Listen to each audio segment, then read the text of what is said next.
Hey, how's it going, everybody? Welcome back to the channel. So today is the last day of 2022.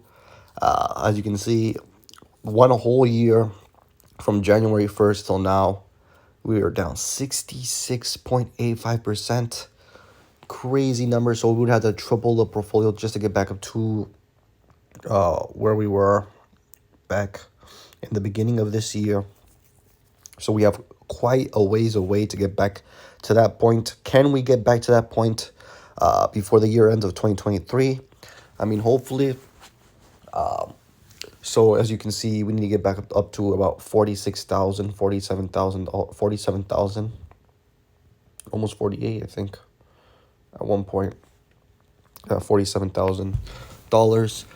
So we would need to get about $32,000 of gains from now until the end of next year.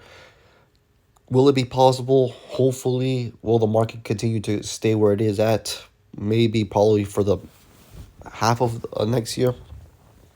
I will still be depositing as much as possible. I did get paid, so I'll probably be able to deposit about $700 or even $800. So most likely we will be right around $4,000 in margin use. So that's pretty good. We'll be able to slowly pay that off. Almost, I think maybe in 2 or 3 months we'll be able to finally be able to pay all that off, put that to zero. That's the main goal. And then finally we might be able to start buying some stock at some low prices, hopefully.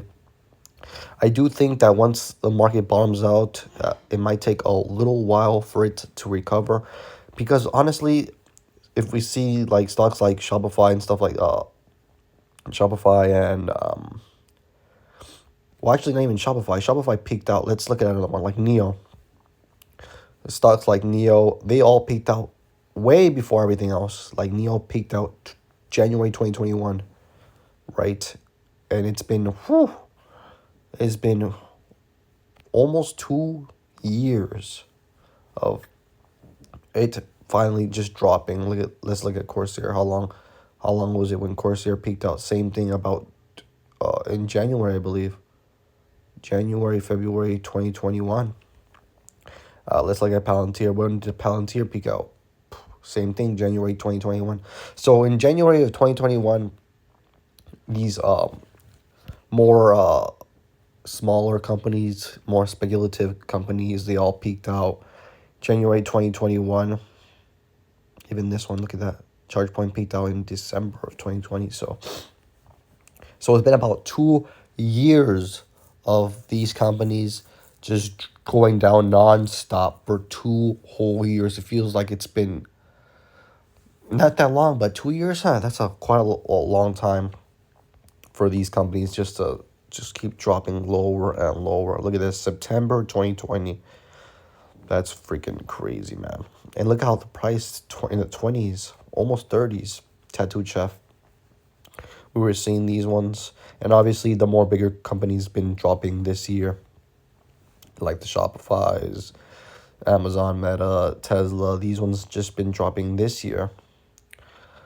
Beginning of this year or late last year, they've been dropping. So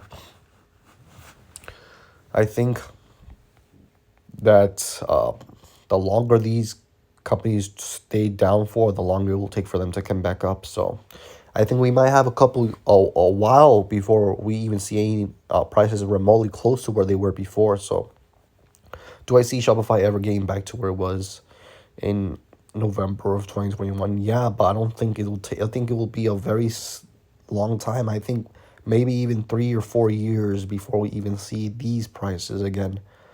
Do I think it will happen? I do think Shopify will become a monstrous company like how it was before.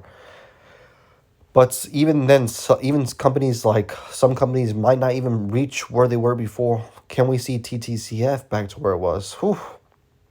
I don't know. We're gonna have to see. We have to see changes, right? Because look at, they just been burning money. They need to stop doing that. They need to go into saving, cash saving, and become profitable, right? Because that's what the market is looking for. So unless they do that, TTCF will not go back to where it was before. It won't do that. So we're gonna have to see like which companies will do what it takes to get back to where they were before. If not, then they will stay down and they might go bankrupt. Like Neo, look at Neo. Will Neo get back to where it was before? I don't know, right? We have to see how they do because in the last couple quarters they've been burning money. They need to change that up. We need to see them not burn money and start becoming more profitable, right? That's what we need to see. But for me, I'm gonna talk about some goals that I have. I do plan on depositing around $1,000 to $1,500 a month, all of 2023. So that will be about 15, anywhere from 12,000 to 17, $18,000. I'll be able to deposit. So, and if the market continues to stay down, we'll probably have some good pricing. We'll be able to average down on a lot of positions. I do plan on adding some. Like I said, I've been talking to you about these ones. I have a specific watch list for the ones that I really want to buy. Have some that I really really want to buy. I want to buy some of the microchip companies, Nvidia, AMD. I am gonna be buying some QQQ on this portfolio. At first, I was debating not to because I have another portfolio, another account that I have specifically just for QQQ and VOO. But I will add some on this account, of course. Why not? And I'll probably have I already have a couple stocks. 1, 2, 3, 4, 5, 6, 7, 8, 9, 10, 11, 12. About 14 or 15 stocks right now. Probably will be 20 to 25 by the end of the year. And most of them will be over $1,000 in equity. I probably won't, like I said, I probably won't be adding that much into TTCF unless I see a change. But other than that, other than TTCF, I will be adding to all of these. And the main ones are the big companies, Amazon, Meta, Tesla. Those ones are the profitable ones. I've been seeing a lot of videos about Tesla, bull cases, bear cases, and all that. Let me know what you guys think. Do you think Tesla is a good buy right now, or do you think it could potentially stay down at around these prices, or even go lower than that and stay down for a long time? Because I see some bulls saying, "Oh, we might see Tesla being 3 trillion, 4 trillion market cap by 2030," and then they give me the numbers, right? Of course, it all makes sense, but we're gonna see how hard Tesla gets hit in a recession, right? We're gonna see how much Tesla gets hit, the numbers, right? Because of course, with all these rates going up, and people will gain rates of 9, 10, 11, 12, 15, 20 15% to buy a Tesla. Who wants to do that, right? Because when you get rates at 15% compared to what you were getting before at maybe 3%, 4%, 5%, it becomes a hell of a lot of a bigger payment if you're trying to buy a car when you're getting just under 5% or over 10%. That's a big difference. And some people can't afford that difference, and some people won't buy that Tesla just because of that reason, because it's just too expensive. And we're gonna see how many people it affects and how much it affects Tesla's numbers, delivery numbers, because if people can't buy them because it's too expensive, they're not gonna do it, and it's gonna affect the numbers, right?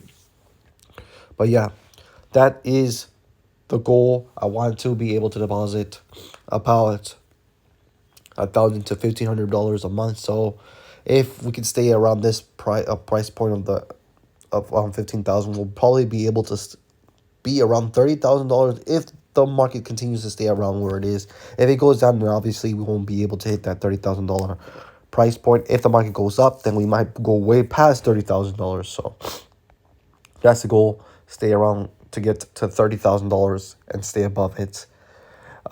Thanks for watching. Hopefully you guys had a great New Year's Eve with family and all that. And I'll see you guys in the next one. Peace.